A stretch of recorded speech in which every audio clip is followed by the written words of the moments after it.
ребенок в творчестве, это очень важно. Сперва сюжет или рождается в моменте? В моменте рождается. Мы знаем, что хлеб художника очень трудно зарабатывать. Одаренный очень сложно вот так вот просто сказать, потому что ты же на себя берешь большую ответственность. Хорошо, а как отличить тогда? Как вы замечаете, что вот этот есть талант, этот ребенок? Что Потому что у него есть искра. вы в этом деле, вы получаете удовольствие. Одно сказанное правильное слово, оно привело к этому. А почему бы не стать тем человеком, который Тоже скажет это слово. Я стараюсь это сделать. Сколько ты накопил любви, столько у тебя счастья.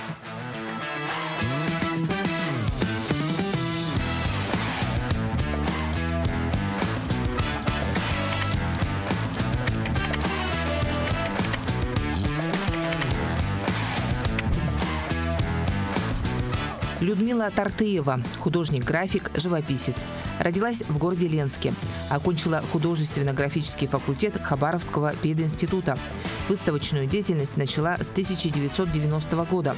В 2022 году выступила как редактор, собрав альбом с репродукциями супруга, известного в Якутии художника Василия Кудрина, увековечив его работы. Две дочери пошли по стопам родителей.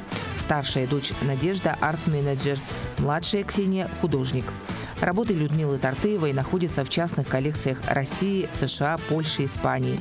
Одну из ее работ приобрел Русский музей. Людмила Григорьевна, добрый день. Добрый день. Очень рада видеть вас в нашей студии.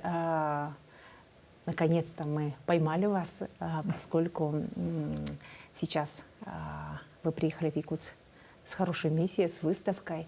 И хотелось бы поговорить, вот на нашей площадке мы говорим о темах, которые лежат на поверхности, об актуальных, интересных. И хотелось бы ваше мнение услышать и о молодых авторах, и сегодня на каком уровне находится искусство, как развивается у нас в республике, есть ли новые имена, да? Есть ли какой-то особый почерк.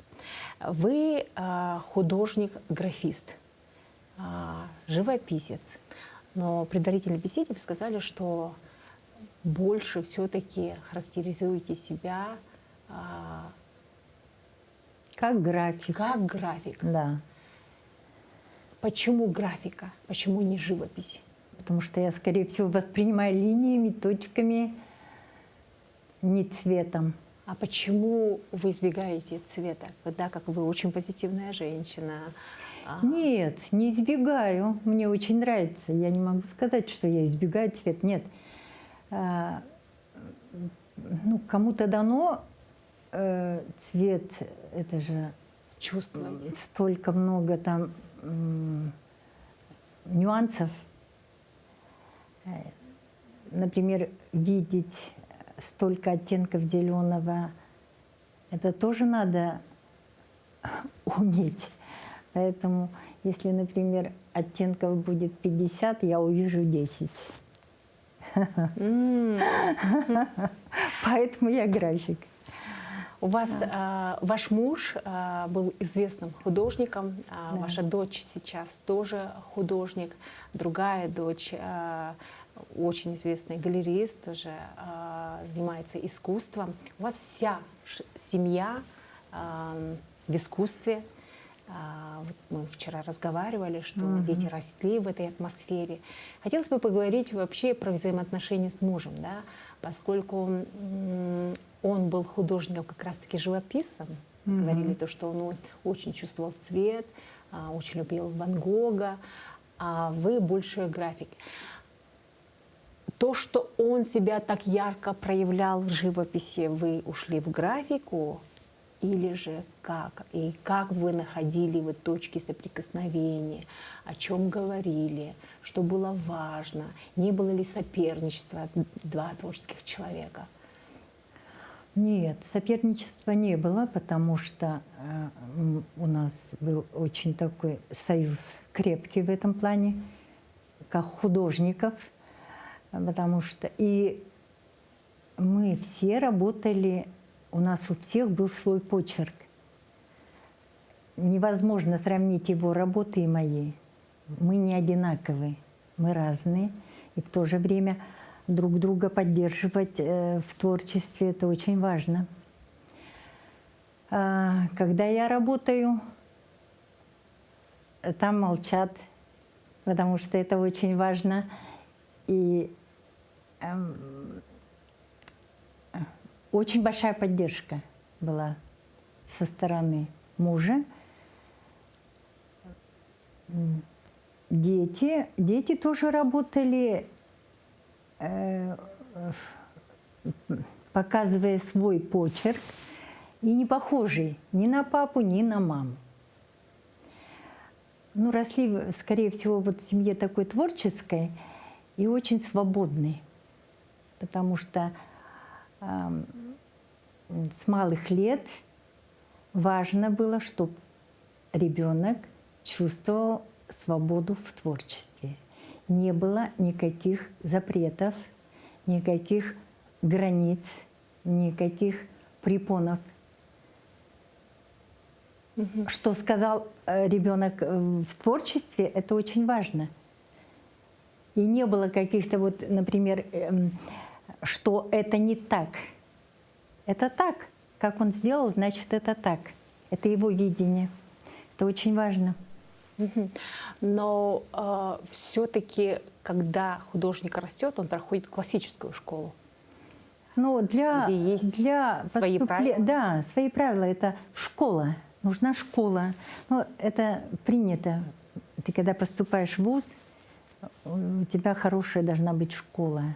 Такая вот студийная такая школа. Фундамент, база. Да, фундамент, база. Это важно. Это важно. Я же занималась с детьми. Ты даешь им основы рисунка, живописи, например, да? Но потом ты же можешь, имея вот это оружие, все эти инструменты, ты можешь уже говорить свободно, уже своим языком. Но вы только восхищались, получается, работами мужа. Либо все-таки вы были первым критиком, что вот так было бы лучше? Нет, я не могу сказать, что критика, нет, я не могу. Для работы, для художника всегда найдутся критики, понимаете? Я всегда смотрела на работы Василия Николаевича, и я понимала, что у него пульсирующая живопись. Она неспокойна, она тебя не оставляет равнодушной. Ты когда смотришь на работы, ты не можешь остаться равнодушной. Она тебя будоражит. Также вот, например, мы были в музее Ван Гога. Глядя на работы Ван Гога, ты не можешь быть просто спокоен. Ты не можешь смотреть безразлично на какую-то работу. Мазок, он же живой. То же самое вот с работами Василия Николаевича также было. Мы также говорили о том, что очень многие, когда ищут свой путь, они как раз опираются на творчество великих и по большей части копируют. И вы очень хорошо сказали, что копирование не есть один в один, но есть также сшивание своей мысли, своего особого почерка. Да, история искусства такая большая, что сейчас сказать что-то вот прямо отличное от того, что есть, очень сложно. Почти невозможно, скорее всего. Поэтому все равно ты же повторяешься. Ну, были же такие, которые, например, сезонисты, да? Они же работают. Ну, не скажешь, что это был Сезанн, правда? То же самое с другими художниками. Есть любимые художники не от того, что ты их копируешь. Я люблю Ван Гога, но я не Ван Гог, я не могу работать как он. Я люблю живопись, но я не смогу также воспроизводить цвет, да? Тебе нравится технически, как работает вот этот художник? Ты можешь его технику повторить. А сегодня в современном мире очень часто стало цениться, когда, ну вот если мы видим то, что лежит на поверхности, что-то отличительное, что-то другое, очень много смысла, очень много, где-то даже перекликается классическая школа с современным искусством.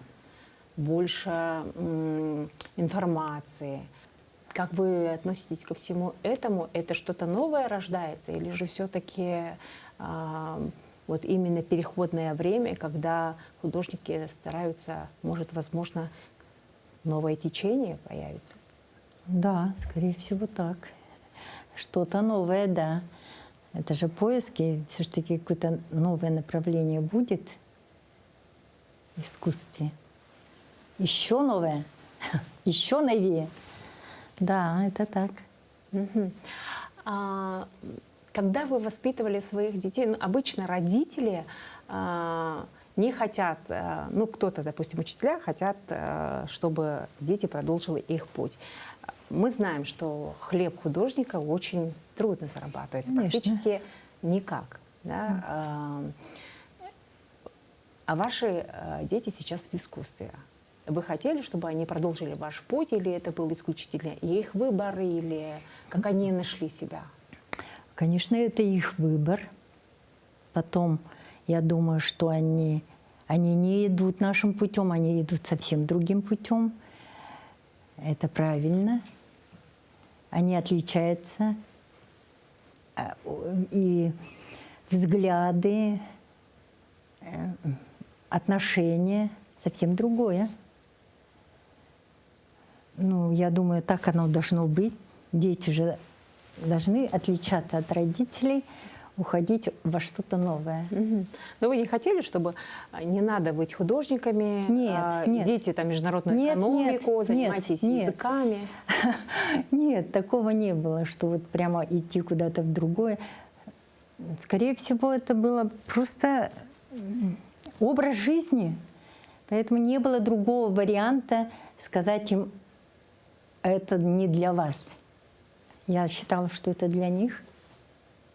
Настолько были они пропитаны всем этим, Да, всей этой конечно. атмосферой искусства? Потому что с детства очень много... У нас хорошая библиотека была, поэтому они выросли на работах художников прошлого и современного. Поэтому не могу сказать, что что-то другое у нас было. Разговор какой-то другой о чем-то. Видать, разговор был все время об этом. Поэтому И вы не было вариантов. Других вариантов не было. как помочь родителям проявиться своему ребенку? Скорее всего, не мешать. Скорее не мешать. Ребенок, который рисует, он должен быть в первую очередь свободный ребенок. В мыслях я имею в виду. Какие-то советы давать ну, вот родителям, не имея отношения к этому, это очень сложно. Я не рискну этого сделать. Мгм. Вот. Но к вам обращались наверняка все равно, вы же вели это Родители? направление, да, родители. Есть ли талант у моего ребенка? Как он может себя проявить дальше? Потому что каждый ребенок, ну, в глазах каждого родителя его ребенок, ну, самый лучший, лучше всех рисует. И, Ну возможно, да, конечно. С точки зрения родителей, да. Его ребенок, он лучший.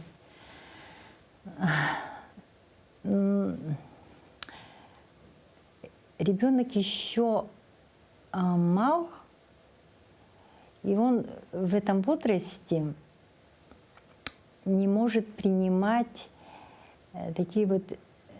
Ему интереснее, придумывая, рисовать. А так как ты даешь ему еще и школу, чтобы у него была школа рисовальная, вот надо как-то это разделить. Потому что очень сложно. Ребенок, я не могу сказать ребенку, что вот родителям ребенка, что вот этот ребенок, вот он прямо, все, кто рисует дети, они все способные дети. Ну а что вот он прямо вот одаренный, очень сложно вот так вот просто сказать, потому что ты же на себя берешь большую ответственность.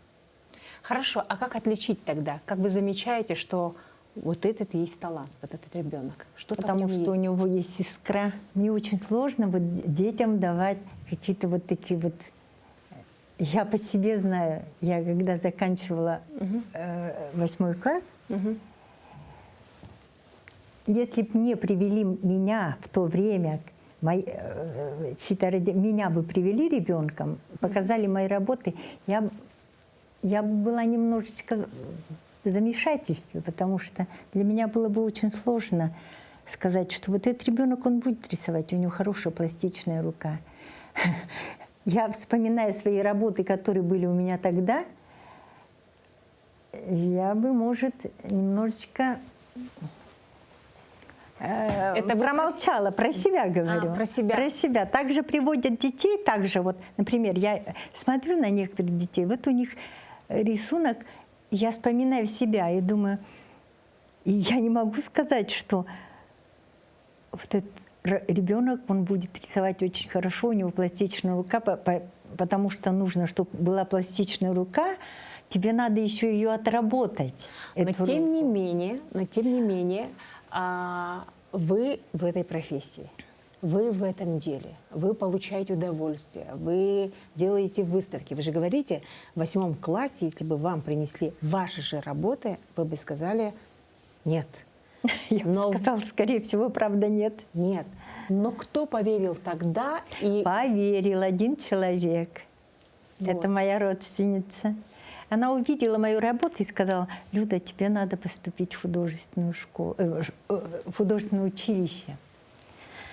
И знаете, и это дало какой-то большой стимул. Это мне прямо в голову вбилось. И я была вот этим прямо уже все. Одно сказанное правильно слово, оно привело к этому.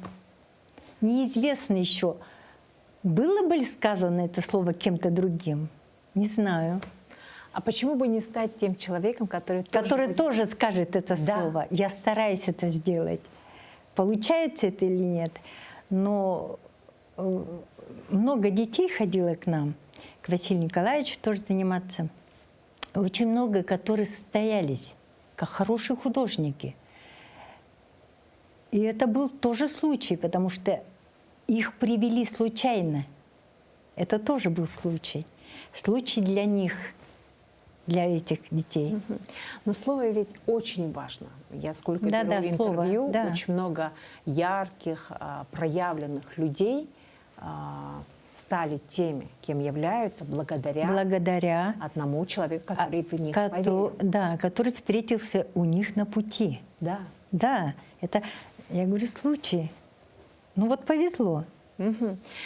Но получается, в своих детей вы тоже так же верили, Ну да, конечно. максимально, Максимально. поддерживали. Максимально поддерживали. Ну и сейчас будем поддерживать всегда. Хотя мы можем где-то расходиться во взглядах, во мнениях. Но это не важно, потому что это же наше мнение, а это их мнение. Вот. А как проявляется вот эта родительская поддержка, когда дети выпорхнули из родительского гнезда, и как это продолжается? Как это продолжить? Есть понятие сепарации, есть дети идут своим путем, Да, тем скорее не всего. менее родители все равно же остаются теми крыльями, которые... Оно идет оттуда, еще с детства. Потому что вот эти вот крылья, вот эта основа идет оттуда. Потому что когда ты в детстве, тебе дали эту основу, я имею в виду любовь эту, оттуда. Вот это и есть основа, вот это и есть вера. Вера вот этих детей в том, что они делают все правильно. Когда они знают, что они делают все правильно, это очень важно. И это и есть главное. Но все-таки художники люди творческие. Ну, обязательно. Очень часто. Искра в глазах. Да, искра в глазах. Да. Это... Безумие немножечко. Да, настроение меняется. Как жить в этой среде, являясь творческим человеком и продолжать быть мамой? И при этом ты живешь, конечно, рядом у тебя быт. Это точно. Как-то кто-то мне сказал, говорит, вы художники, вам не интересно все остальное. И быт вам не интересно. Но неправда. Как? Ты же живешь в обществе, ты живешь в семье. Быт окружает тебя каждый день. Но, скорее всего, ты же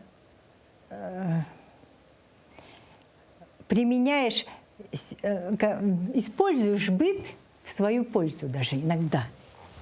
Угу. Ну вот.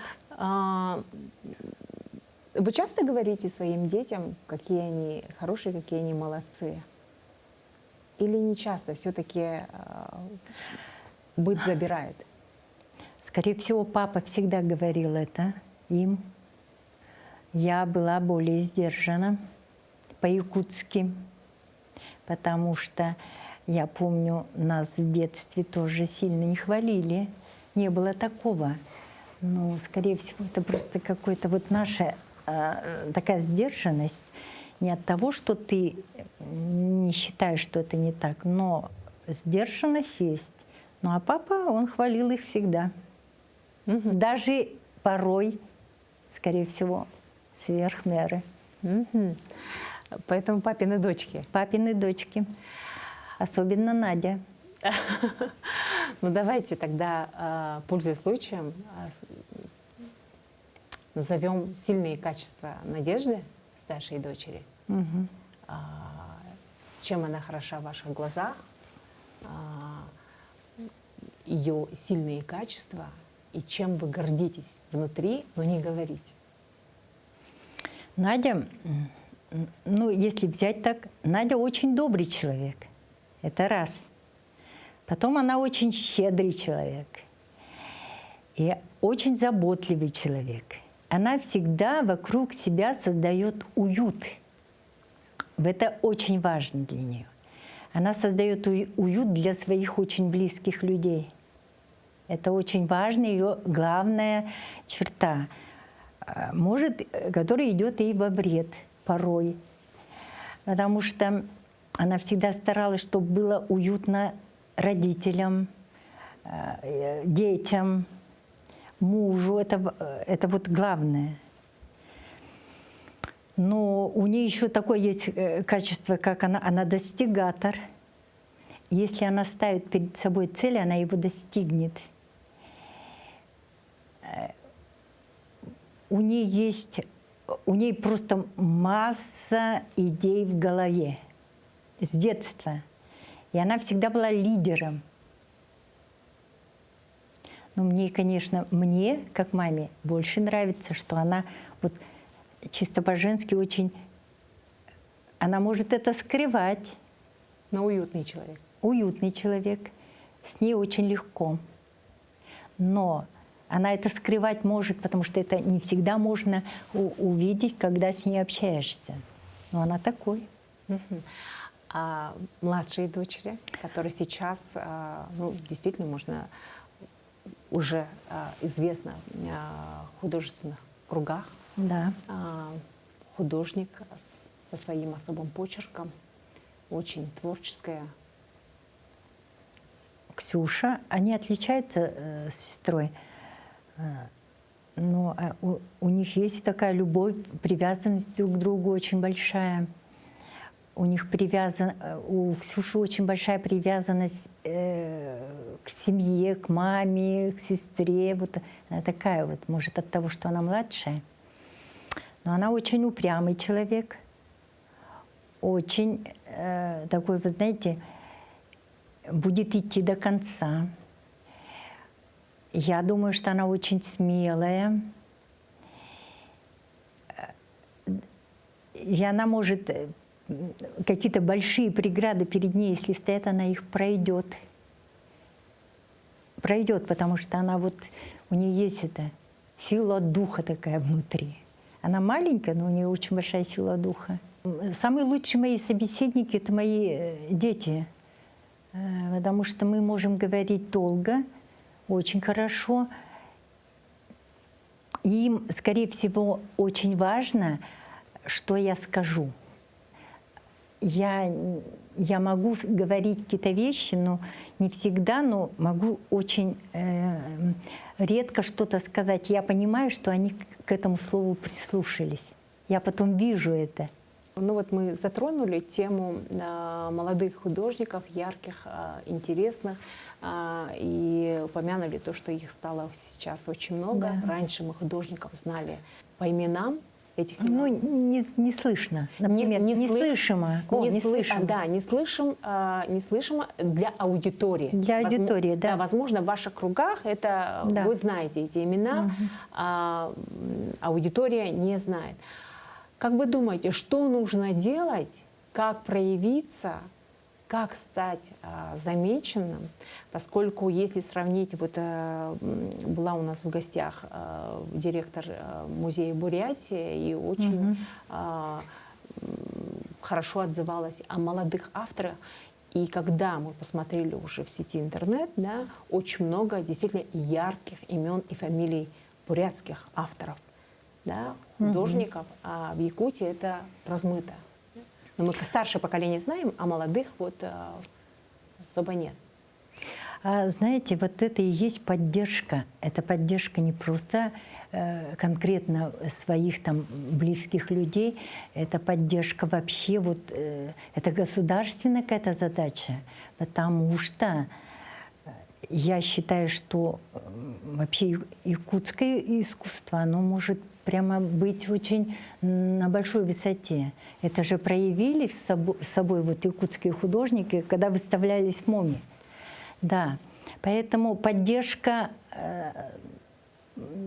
я не говорю даже финансовая такая вот поддержка, а вот именно поддержка, чтобы об этом говорили, чтобы их продвигали, это тоже важно, это же тоже случай. Просто так думать, что я сижу, вот я сижу, да, и ко мне пришли, сказали: ой, вы такой вот просто гениальный. Это сложно. Я думаю, что невозможно. Поэтому продвигать художников — это очень важно. Но сейчас другое время, когда художники уже, ну, не только художники сферы искусства, да, но и другая, разные сферы, все стараются проявиться сами, самостоятельно, через соцсети, через организацию, допустим, каких-то мероприятий, да, поскольку действительно сейчас очень много информации, очень много событий, и потеряться в этом потоке... Ну, в интернете потеряться в этом потоке легко. Легко. Поэтому пока ты доберешься до того, куда надо, я не знаю, сколько потребуется времени. Поэтому я говорю, это конкретно какие-то люди, которые занимаются поддержкой и продвижением. Вот у меня Надя, она занимается продвижением художников. Это очень правильно, потому что я не думаю, художник делает, он же творит, но он же сам себя не может продвигать, ходить, потому что у него нет и таких способностей, скорее. Это тоже способность продвигать других людей. Ну, ниша не занята, должны появиться люди, которые будут продвигать этих художников. Да, и если продвигая художников, ты массу делаешь еще более как образованной, потому что продвигаешь, и информация идет большим потоком. Уже не такая вот, как мы говорим, в интернет, туда отправил. Нет. А вы ведете соцсети? Есть у меня такая страничка, но я в последнее время как-то туда уже не стала заходить. Именно в мире искусства что нового узнали, что вас восхитило и, возможно, вдохновило на какие-то шаги? А вы знаете, мне кажется, я смотрю, и радуюсь тому, что Якутск такой вот очень становится продвинутый. Я вот вижу, какие делают, какие есть арт-объекты в Якутске, да? Это о чем-то же говорит. Это же значит, есть что-то такое вот в нас. Даже непонятные какие-то арт-объекты, они украшают город. О чем-то это говорит? Мгм. Какие цели вы перед собой сейчас ставите? Вы сейчас выставили 80 работ за период с 18 года, да, насколько мне известно? 19-й, 20-й, 21-й. Да, хотелось показать эти работы просто. Не хотелось сидеть и смотреть на эти работы самой. Мне захотелось, чтобы они были видимы. Вышли в мир. Ну, просто видимы были. А о чем вы мечтаете? Мечтать, просто путешествовать. Открывать мир? Да, ну, есть такое время наступило, может. Вы счастливый человек? Ну, конечно. А что для вас счастье? Счастье — это накопление любви внутри. Сколько ты накопил любви, столько у тебя счастья. Вы еще вчера сказали прекрасные слова о том, что люди очень часто ищут вовне, когда как все у тебя внутри. Конечно, внутри у человека. Человек же счастлив сам внутри. Утром проснувшись, ты говоришь: о, как хорошо, идет дождь. Или выглянуло солнце. Вы творите всегда в хорошем настроении или же все-таки... Нет, в хорошем. В хорошем. Только в хорошем. Ты когда что-то делаешь, ты же, конечно, только положительные эмоции у тебя должны быть. Ты же не можешь какими-то отрицательными эмоциями делать что-то. Что-то тебя должно все время радовать при этом. Ты радуешься тому, что у тебя хорошо линия пошла. Рука не всегда двигается пластично, но разработав, ты уже видишь, как она легко идет. Вот тебя это и радует. Сперва сюжет или рождается в моменте? В моменте рождается, не сюжет. Это тогда то состояние, то, что волнует вас в моменте, вы это и отражаете. Да, конечно. Вдохновение вы ждете или оно внутри вас? Нет, вдохновение, оно приходит, но ждать его сидеть, это можно годами сидеть. А ты все время, даже если нет этого вдохновения, ты можешь сидеть, руку разрабатывать. У меня много таких почерпушек на черных полях, как Ксюша говорит, на полях. Это я между делом что-то рисую. И вот из этих почерпушек потом рождается что-то интересное. И последнее. Людям, которые еще не знакомы с искусством, с художниками, что бы вы посоветовали? Как их читать? Вообще, для чего ходить на выставки? Вы же организуете выставки с какой-то целью. Не только для ценителей, но вы же хотите аудиторию увеличить. Конечно.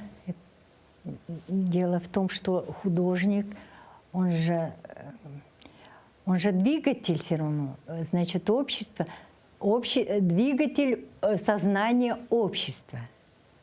Поэтому я думаю, что художник, делая что-то, это его отношение. Он же тоже должен отвечать за что-то, художник. Делая что-то, он за что-то все равно отвечает, правильно? И поэтому, чтобы люди приходили, смотрели работы, это его позиция должна быть такая гражданская, потому что не просто... Когда дети с детства будут ходить и смотреть, у них уже будет эта вот культура, та, которую, ну вот, любование. Неважно, чем любуются. Любуются всем. А картины, когда ты смотришь, они дают тебе уже дальше любоваться чем-то. Читала однажды одно интервью современного художника, где он говорил, что вообще творчество должно волновать. И Да. я готов не только к положительным оценкам, но и к отрицательным. Вы как относитесь? Ну, конечно, я думаю, что даже когда человек не понимает то, что смотрит, пусть это будет, это тоже же ответ на что-то, правильно? Он может не понимать. Сейчас современное искусство, например, я не думаю, что все прямо смотрят и говорят: ой, как хорошо. Нет. Но при этом они же какие-то свои эмоции же высказывают, пусть отрицательные или положительные. Это же тоже ответ. Спасибо большое за интервью, спасибо большое за Вам ваши- спасибо, за что ваши, пригласили. за ваши мысли. И хотелось бы, чтобы вы не останавливались, продолжали творить и делиться своим хорошим настроением через свои работы. Да, спасибо.